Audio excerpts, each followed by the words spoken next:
Monsieur le Premier ministre, cher Michel Barnier, merci du fond du cœur de votre présence.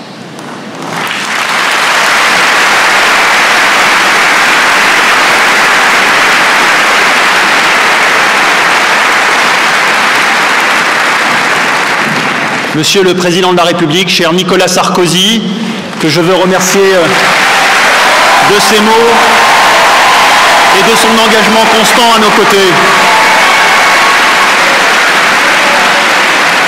Monsieur le Président de la République, cher François Hollande, merci d'être là ce soir.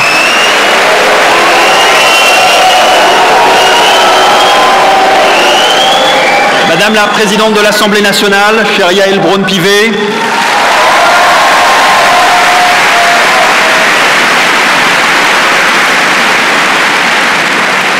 Messieurs les Premiers ministres, cher Manuel Valls,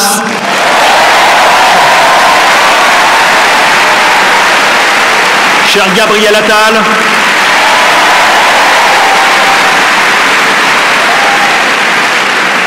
Mesdames et Messieurs les ministres et secrétaires d'État, vous êtes nombreux, je ne peux tous vous nommer ce soir, mais je vous remercie très chaleureusement de votre présence.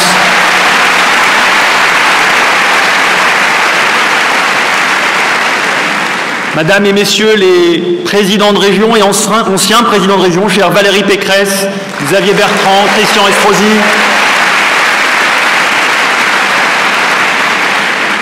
Messieurs les préfets, Mesdames et Messieurs les élus, Mesdames et Messieurs les ambassadeurs, Monsieur le Grand Rabbin de France,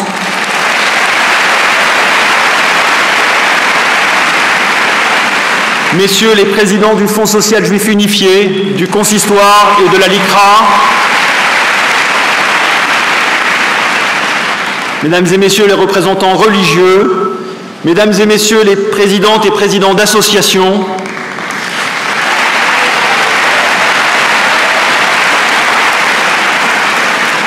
chères familles Ganassia, Radou, Calderon, Yahalomi, dont nous partageons la douleur,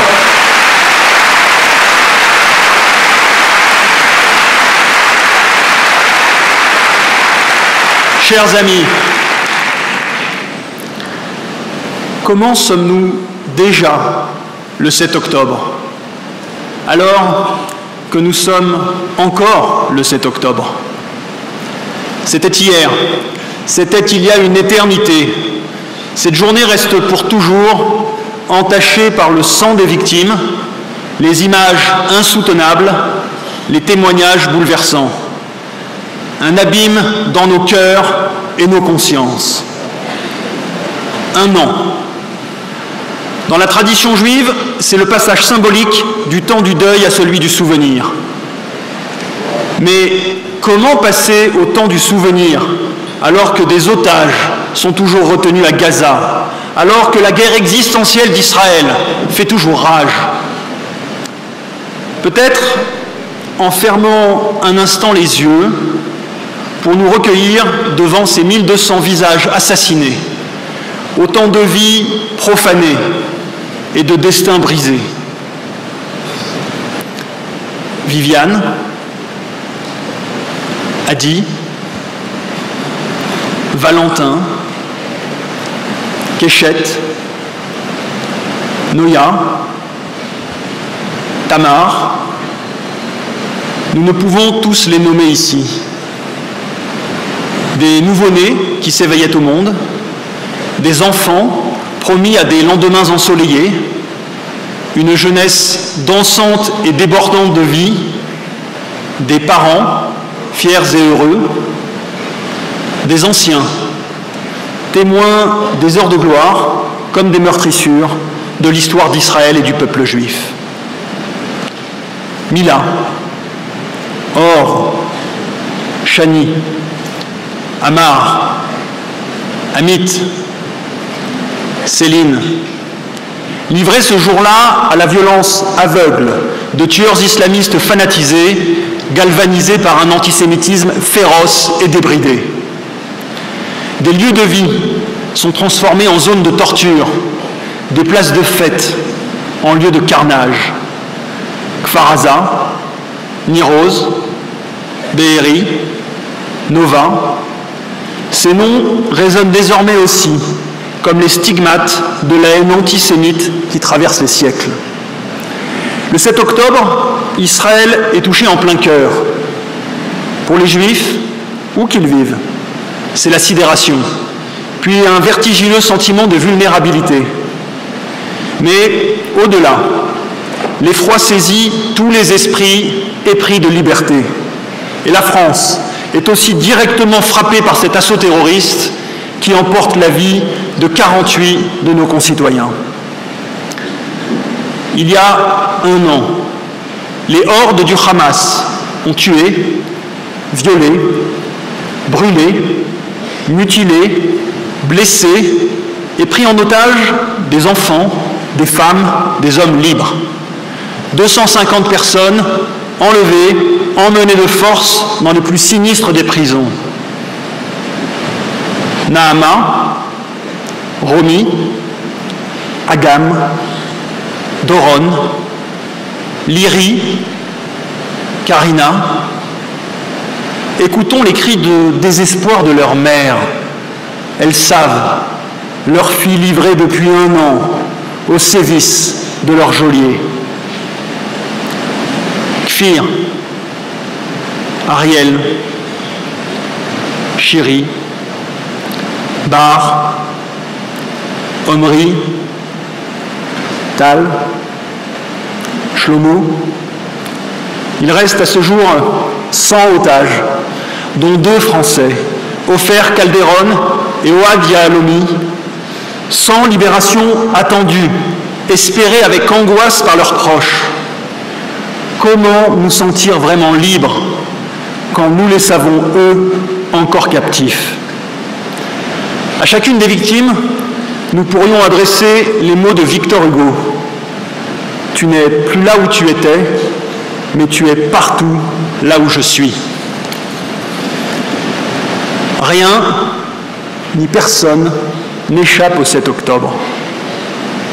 Le deuil n'avait pas commencé que déjà les fronts de la guerre s'ouvraient dans toute la région pour s'en prendre à Israël, au nord, au sud lointain et à l'est. Israël, encore et toujours, attaqué par des ennemis lui refusant le droit de vivre. Ce soir, rappelons ce principe. Hier comme aujourd'hui, le droit de vivre pour Israël, c'est d'abord le droit et les moyens de se défendre.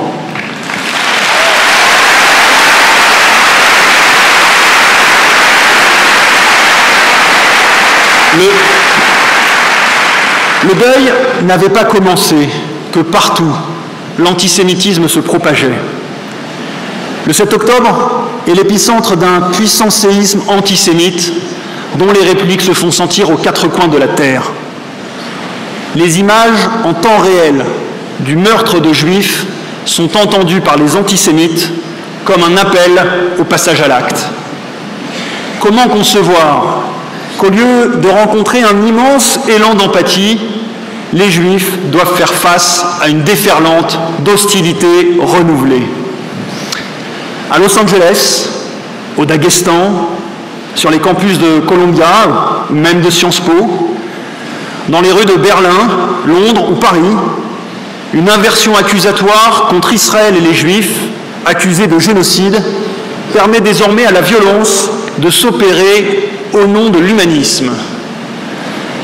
En signifiant la destruction d'Israël, « From the river to the sea » est le premier slogan à visée génocidaire prétendant libérer un peuple au nom d'un génocide imaginaire. Les antisémites cherchent de prétendues raisons à leurs gestes. Ce prétexte s'appelle aujourd'hui Israël. Bien sûr, la solidarité avec des civils en détresse ne sera jamais illégitime, mais le nom de Gaza est aujourd'hui devenu aussi un cri de ralliement contre les Juifs, jugés coupables du crime ultime de sionisme. Tragique confusion. Monsieur le Premier ministre, à tous ceux que ces répliques antisémites ont meurtris dans leur chair ou dans leur âme dans notre pays, je veux avec vous ajouter un nom. Dominique Bernard, assassiné le 13 octobre dernier dans son lycée à Arras par un terroriste islamiste.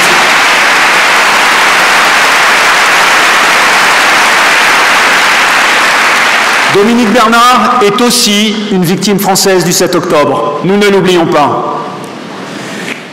Personne n'échappe au 7 octobre. Pourtant, dans ce tunnel d'inhumanité, une lumière n'a jamais cessé de nous tenir éveillés. Cette espérance, c'est celle de ces Français, juifs ou non, qui depuis 1 an affichent sans relâche les noms et les visages des otages sur les murs de nos villes.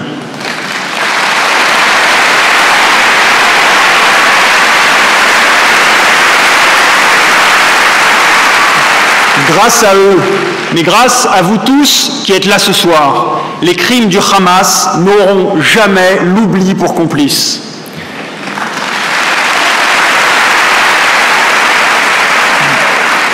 Le 7 octobre est un choc français.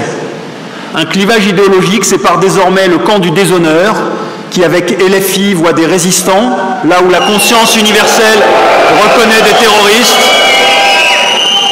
et celui des Français de l'autre côté qui comprennent que le 7 octobre menace toutes nos démocraties, loin des seules frontières d'Israël.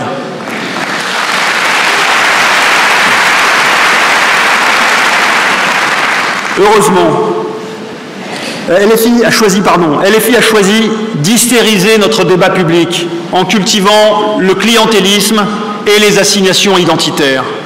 Alors, je le dis ce soir avec gravité, que LFI trouve encore des alliés au sein de la gauche républicaine est un outrage, une trahison.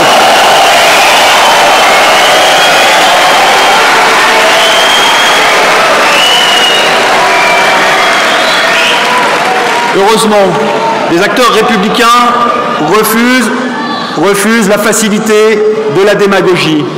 Ils ont le courage de la vérité, celui de dénoncer l'antisémitisme, comme de rappeler le droit et le devoir d'Israël de se défendre. Beaucoup sont présents ce soir, je vous demande de les applaudir, s'il vous plaît.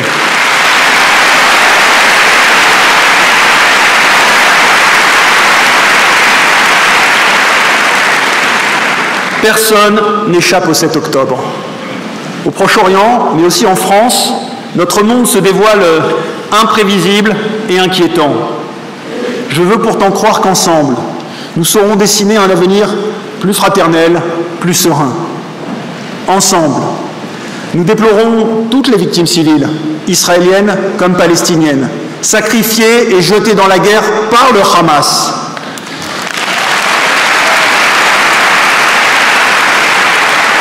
Mais je veux le dire avec vous, jamais le Hamas ne viendra à bout de notre espérance de paix. Jamais il ne vaincra l'aspiration à la fois si juive et si française à un monde meilleur. Chers amis, comment sommes-nous déjà le 7 octobre, alors que nous sommes encore le 7 octobre? Le 7 octobre, c'était il y a 1 an. Il nous faut, toujours et encore, dépasser la douleur et la sidération pour agir. Toujours et encore, nous souvenir de Eden, Hersch, Elia, Maya, Yotam, Orion et de tous les autres, pour construire un monde où la dignité l'emportera sur la lâcheté, la fraternité sur la haine, l'espérance sur le chaos. Je vous remercie.